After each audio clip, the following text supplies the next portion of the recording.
gabi na ngayon at malakas ang ulan sa labas. Kasi hindi kami makagala. Kanina pa kasi ako gusto pumunta ng Tagbilaran kasi gusto kong bumili ng mga snacks doon sa grocery. Tapos ulutin ko lang na ganyan kasi lagay sa bag na gano'n. Yun talaga yung nasa utak ko na gusto kong gawin. Kaso, wala ngang sasakyan tapos may bagyo pa.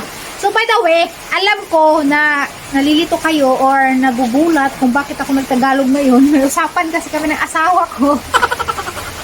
Na magtagalog kami buong gabi, ngayong gabi. Kasi siya, nagpunta kasi siya ng Laguna noon, tapos bigla siya naging Tagalog. Kaya sabi ko, sige, subukan natin yung ano mo, yung galing mo sa Tagalog mo. Naligo pa siya, kasi pinabili ko siya ng asin. Kasi wala nga kaming asin, tapos magluluto kami ng pusit. Ayun, nagloading yung utak ko kung anong Tagalog ng nukos, pusit pala. Tapos, bumili na siya ng asin, nabasa siya, tapos nagkaputik-putik yung legs niya kasi, syempre, maputik kasi nga maulan, 3 araw na. Naligo muna siya, paglabas niya, malalaman natin kung ano yung, lumabas tuloy yung sipon ko, malalaman natin kung anong klase yung Tagalog niya. Yung Tagalog ko talaga, Bisaya pa rin ko, kaya pasensya na. Yung jacket ako kasi malamig. Yung kilikili ko, maitim talaga yan. Proud naman ako maitim yan kasi, dahil sa ating pagbubuntis. Kasi hindi naman niya maitim dati eh. Antayin na lang natin yung asawa ko matapos. Matagal ba yan? Matagal pa ba yan? Baka hindi na ito magsasalita. Matagal pa yan? Kamusta? Ano na ako? Ay, hindi pwede. Bayad ko sa akin ng 10. Hindi ko dumog. Hindi pwede. 20 na. Ano? 20 na yung bayaran mo. Sige. Challenge ka, di ba? Oo, wow, hindi ko rinig. Hindi ko rinig, nakahubad pa ako. Ano ba connection sa nakahubad at hindi narinig? Base mo na ako. Pasensya na kayo sa mga sampay namin kasi nga maulan, din natuyo. Kamusta yung tubig? Nagkatsat ako eh. Sino? Yung brother ko. Ano sabi? Wala, naghanap ako ng lupa. Hindi ako sanay na Tagalog kong kagwang na to. Tapos, malamig ba yung tubig? Masarap bumaligo pag ulan. Sakto lang. Sakto. Buti na malamigo ka. Mapapasalamatin ako sa Panginoon.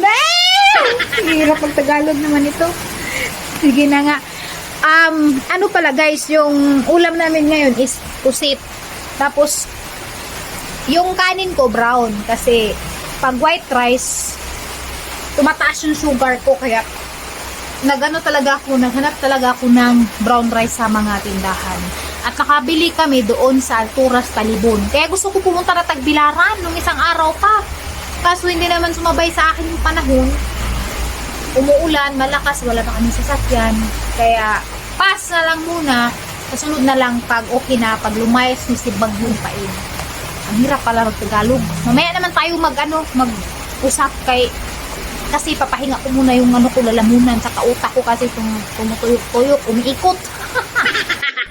Magandang umaga sa inyong lahat. Pasensya na kagabi, sabi ko mag-vlog ako. Nag-vlog naman talaga ako pero sobrang ingay kasi sobrang lakas ng ulan. Yung maririnig nyo lang yung patak ng ulan sa bubong. Ay, alam ko pa yung Tagalog ng bubong.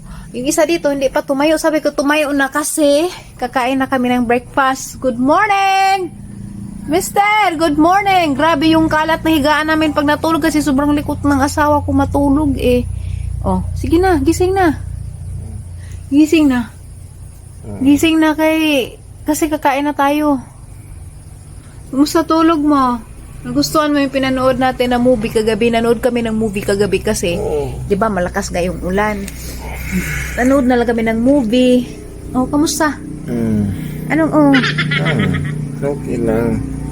Masarap yung tulog mo? Initin mo yung baho doon. Ano bang Tagalog ng bahaw? Kaya anong Tagalog ng bahaw? Bahaw. Ha? Bahaw pa rin. Bahaw pa rin? Kain muna kami ng almusal. Initin mo yung bahaw. Yung ulam ko ngayon, talbos kasi may talbos pang tira kagabi. Talbos na kamote. Masarap yun eh. Tayo na! Ay, ang ingay naman ng isda. Ito yung talbos guys na sinasabi ko. Yan yung ulam ko ngayon. Tapos, ito yung rice namin. Bahaw kagabi. Brown rice to, pero hindi siya masyadong brown kung tignan. Pero yan yung kinakain ko. Hindi tumataas yung sugar ko dito kasi monitor yung sugar ko pagkatapos kong kumain. Kaya okay ako dyan. Pero nga, half lang ng cup. Diyos ko, kahit anong gawing linis ko dito sa kusina, basta may ulan talaga, sobrang dumi pa rin kasi pumapasok yung baha. Ayan, may baha pa sa sahig. Kailangan walisan. Tapos yung lamesa namin, puro kalat kasi pumapasok yung mga dahon. Ganun kaganda ang aming bahay ngayon. Kaya pagpasensyahan nyo na yung mga butas-butas at sira-sira na mga dingding. Pag-isip ka kung anong ulam kasi ako may talbos ako pero kailangan ko may protein, kailangan ko ng itlog or isda. Ikaw? Ano sa'yo? Pupunta ka sa kainan nyo? Munti ko nang sabihin, pupunta kayo sa kananan nyo. Pupunta kayo sa kainan nyo sa karinderya. May tuyo dyan. Ayaw ko ng tuyo. Grabe, makayuti ayan. May basa dyan. Ha? Basa? May basa. Ay, kagabi guys, nanood kami ng movie. Sabi pa niya, ayaw daw niya yung movie. Pero nung sa kalagitnaan na kami, gustong-gusto niya pala. Yung pinanood namin, Iron Will. Matagal na yun. 1994 pa na movie pero maganda yung kwento. Habulan siya. Mga aso yung nila, yung driver, ganyan. Panoorin nyo sa YouTube kasi free lang naman yun eh. Magsalita ka kasi! Ikaw pa nagsabi na mag-challenge pero sa salita. Yung sampay namin, hindi pa rin tuyo. Kasalanan ko ba hindi ka natulog ng maaga? Kasi nanood ka pa ng movie. Sabi mo hindi mo gustong movie watching. Ayaw ko, so yun. Pero gustuhan mo naman, di ba? Bakit nagsisi ka ba? Di ba? Gustong-gusto mo ako. Gustong-gusto mo naman eh.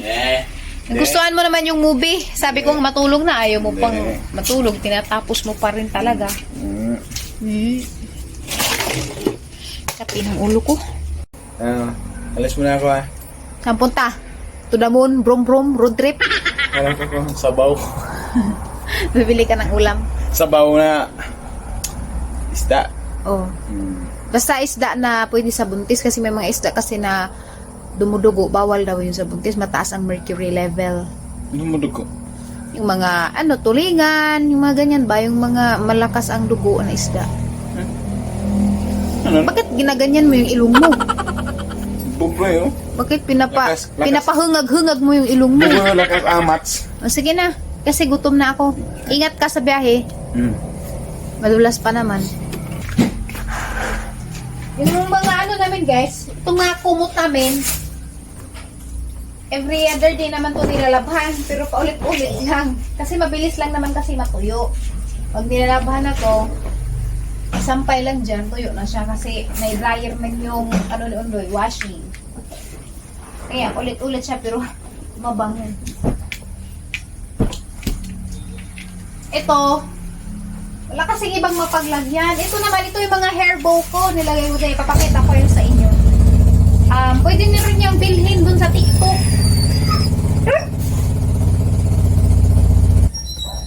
Si Bugoy hindi pinalabas kasi pag nakalabas yan,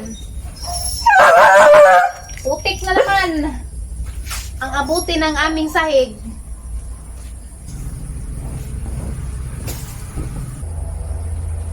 Shut up! Labas ka, ang ingay mo. Palabasin natin siya. Oh, anong ulam? Anong dala mo? Ano, pinalabas mo tong aso? Siyempre, kasi ang ingay dito eh.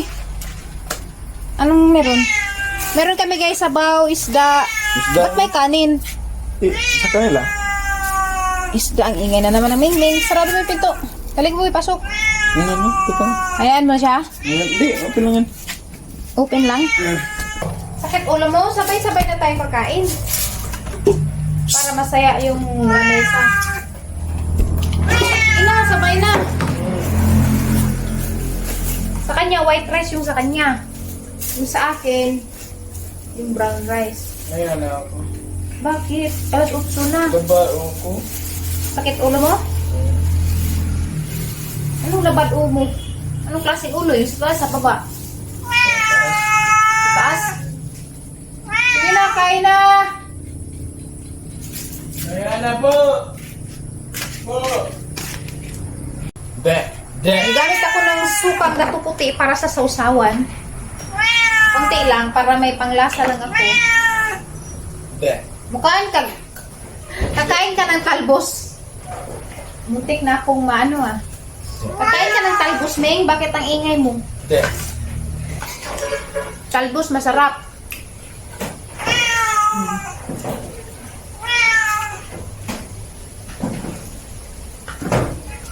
Saka may isda dito. Ay! Init.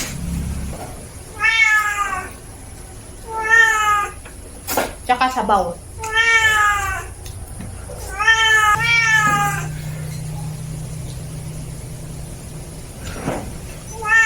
Mm.